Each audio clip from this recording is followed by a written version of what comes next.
welcome to this last edition of MBC News. Now, with long nights of homework and early school mornings, students aren't getting the right amount of sleep. Frida Beauchamp has the story.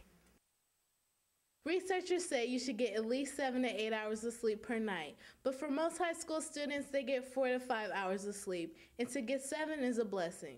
According to Dr. Kaura, who's also a sleep specialist, getting less hours of sleep can cause some damage you may not have thought of. If we don't get enough sleep, that can promote memory problems, attention problems during the day. Long term, that can contribute to medical problems like gaining weight, obesity, sugar problems like diabetes, and that's why we recommend that at least 8 to 10 hours of sleep time. You know, when we sleep, it allows the brain to process the information that we have acquired during the day, and also it lets several body systems rest, such as the heart. For junior Darren Smith, with his busy schedule balancing school, cheer, and other activities, he has no choice but to sacrifice sleep. From things like Young Life, which is like a Christian-based organization that happens every Wednesdays, I have All-Star Cheerleading, which is from 5 to 7, which I'm usually around from like 5 to 8. So then when you get home, well, you try to do as much as you can, like in the car ride on your way or coming back, but that can sometimes be difficult, like to like motivate yourself to like, okay, I have to sit down and do like my hours of homework now. But other than that, you just have to stay up and get it done. For Administrator Joycelyn Center, around this time of year, most tardies are cause for oversleeping. Well, when they come into the office, they have a lot of different excuses on why they are late. And we don't start consequences until after they have at least 3.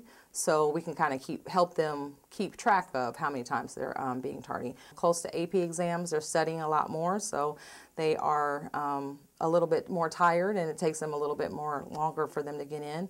And a couple of the reasons that we do start a little earlier really rely on the fact that if we get out at 2:15, a lot of our students really depend on that time so that they can get to jobs, have a lot of activities. We have so many students that are involved in activities here at school or activities outside.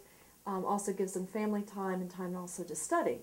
So it's kind of a difficult decision to make in the terms of that, because we know the research says that teenagers really need more sleep, and they probably do a little bit better.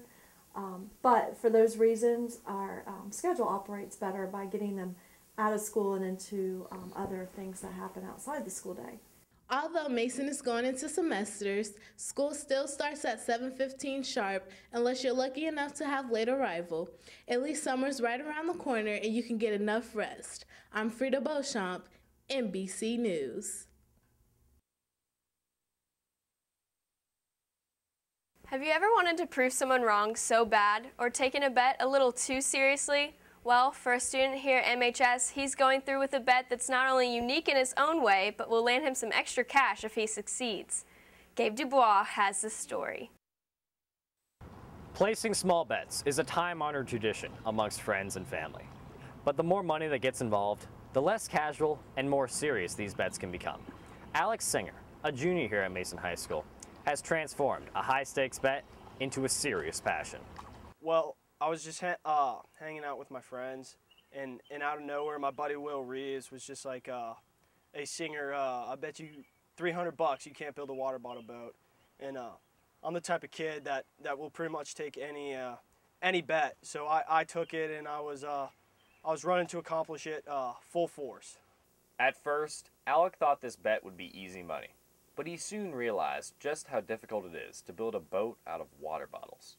The biggest problem arrives when you're trying to find the water bottles, because you drink a water bottle a day, but over the course of a whole year you only have 365 water bottles. So I've been going down the street on recycling days, grabbing water bottles from my neighbors.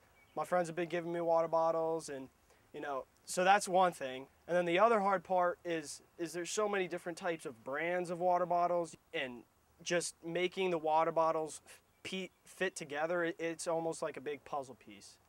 Learning how to put the vessel together took a lot of trial and error, and with very few plans made before construction began, costly mistakes were made.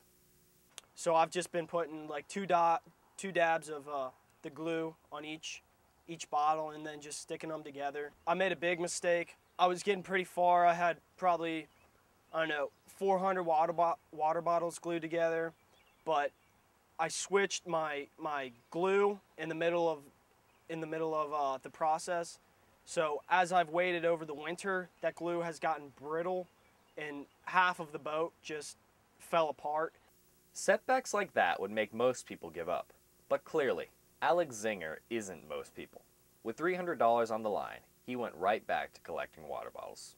Just that alone, which doesn't look like much, that's probably 200 water bottles just glued together. I have, you know, probably another 200 just sitting waiting to be glued together. And then I recently got into contact with Rumpke.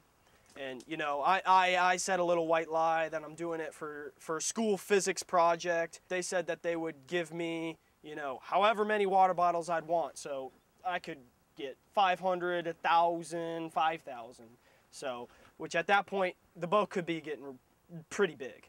I probably want it to be 12 foot long and maybe 4 foot wide. I think that'll be big enough. I'm still debating whether or not I want to make it look like a traditional almost canoe, but my dream for this boat is I want to be able to sail it all the way down the Little Miami, fishing off of it, catching me some smallies, you know, from almost to Columbus and take it all the way down to Cincinnati. Right now, this unique vessel is still in the prototype stages.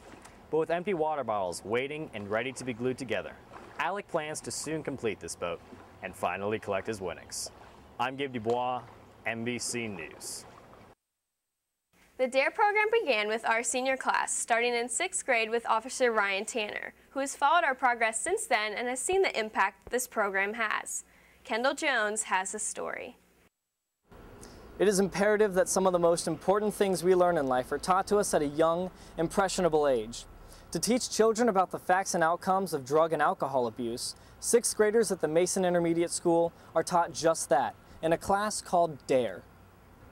Officer Ryan Tanner instructed his first DARE class several years ago to the generation of students who are now ready to graduate their senior year of high school. Well, when I first came to Mason as a police officer, I was assigned to road patrol, and I did that for about 8 years, and up until that point I'd never really considered myself to be an officer that would want to be in the schools.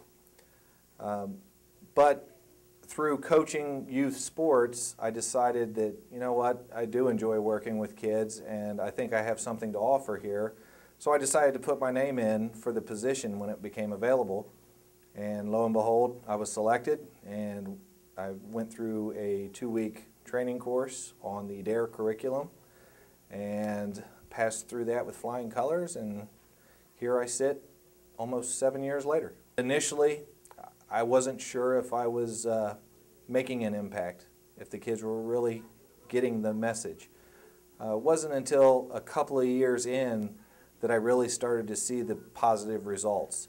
You know, as kids were getting into the middle school, getting ready to transition into high school, really saw a lot of growth in those kids, and that let me know that, hey, maybe we're doing a good thing here.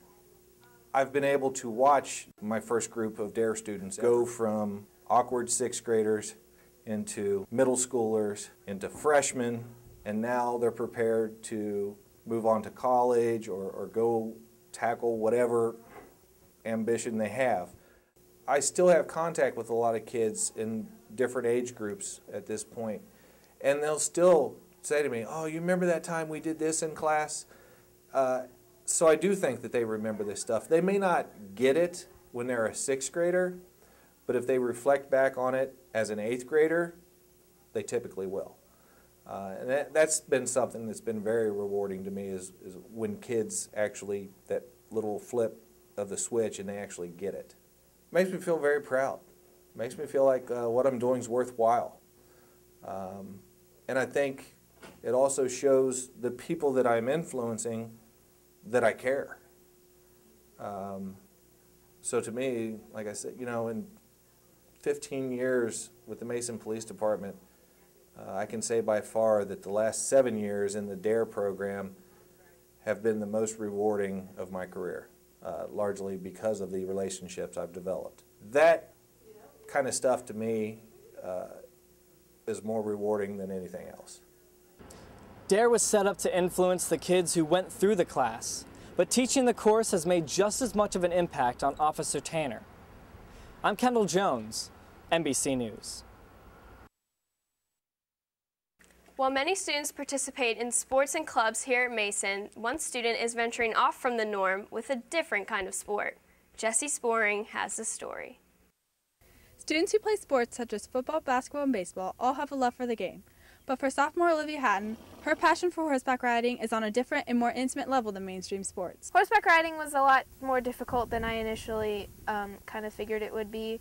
You know, I started out with the easy stuff, just walking around on the back of the horse, but it got a lot more complicated since then. Essentially, there's two minds that you have to, worry about and control.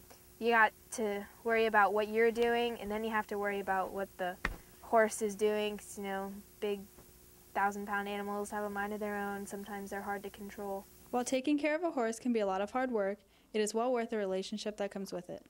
With each horse, I think you form like a special bond with that horse. Spending so much time with that horse, training it, loving on it, taking care of it, it becomes like one of your best friends. To take care of them, it's mostly, general care, like cleaning them, feeding them, watching out for injuries and taking care of them if they do have an injury. The bond Olivia has with her horses makes it one of her favorite things to do. For Olivia, horseback riding is more than just a sport, it's a lifestyle. I'm Jessie Sporing, MBC News. Many expect to look for internships during and after college, but for some students, they are getting that chance over the summer to prepare for future careers. Megan Drake has the story. With summer just around the corner, many students are heading out on the job search, hoping for any salary over minimum wage. But for Sam Coyle, Justin Wise, and all the other AP Computer Science students, the jobs are coming to them through InterAlliance. InterAlliance is an organization that's geared around trying to find opportunities for high school students to get into IT-related jobs in the Tri-State area. The companies were looking for a way to build loyalty. So they said, okay, why don't we start trying to get the best and brightest students when they're in high school. We'll give them some internships. We'll have an IT career camp to show them all the benefits of information technology. Then junior and senior years and going through college, they can do summer internships. And if they go to school here in Cincinnati and their families in Cincinnati, they go to church in Cincinnati, they're less likely to move. More than 50 schools participate in InterAlliance, and with all the resumes and applications, Mason students are the ones getting the jobs. For senior Justin Wise, he gets to translate programs at Western and Southern this summer because of the classes he's taken. Just our computer science program itself is one of the best in the state, if not the country. Mr. Coomer is an incredible teacher, and just the problem-solving skills that he's taught us, just in computer science and in life in general, really kind of distinguish Mason out of all the other schools. In these AP Computer Science classes, students are learning much more than just programming. They're learning to adjust their skills to new situations. We have a basis, and through that basis we learn how to basically learn any programming language, and we can apply it to a lot of different situations, and so it just makes it easier for us to adapt to whatever we need to. Give my kids a book in 2 weeks, they'll be as good as anybody out there who's been doing it for a while. So I think what it comes down to is a passion for learning. The way we teach the class, the way I teach the class is they have a passion for everything that has something to do with computer science. And so once you have that passion, and once you have that knack, you got those 1 or 2 languages under your belt,